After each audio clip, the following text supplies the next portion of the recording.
ஜனநாயகத்தில் அரசின் அங்கங்களான நாடாளுமன்றம், சட்டமன்றங்கள், நிர்வாகம், நீதித்துறை மற்றும் 4ஆம் தூணான ஊடகம் போன்றவைகளைக் காட்டிலும் குடிமக்களே மேலானவர்கள், உயர்வானவர்கள். அவர்களிடமிருந்தே அதிகாரம் ஊற்றெடுக்கிறது. இந்த குடிமக்கள் தங்கள் உரிமைகள் குறித்து விழித்துக் கொள்கிற போது அவர்களுக்கு எதிரான அநீதிகள் அனைத்திற்கும் விடை கிடைக்கும். திட்டமிடப்பட்டு அநீதி அடித்தளத்தில் ஊடகங்களால் வரையப்பட்ட அதிகார ஆளுமைகளின், ஆட்சியாளர்களின் உள்ளீடற்ற உருவகங்கள், பெரிதாக்கப்பட்ட பிம்பங்கள், கட்டமைக்கப்பட்ட கருத்தாக்கங்கள் அனைத்துமே அப்போது ஒன்றுமில்லாமல் உடைந்து சிதறும். இதை சாத்தியமாக்கும் விழிப்புணர்வு மக்களிடத்திலிருந்தே வர வேண்டும்.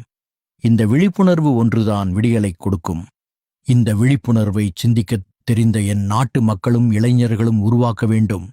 தொடக்கத்தில் விழிப்புணர்வு துளியாய் விழும், பின்னர் கடலாய் எழும், சிறு பொறியாய் தெறிக்கும், பின் அநீதிகளை பெரும் தீயாய் எரிக்கும். இதற்காகவே நமது அறவுணர்வும் நேர்மைச் செயல்பாடும் எல்லா காலங்களிலும் எல்லா இடங்களிலும் உறுதியாக தேவைப்படுகிறது.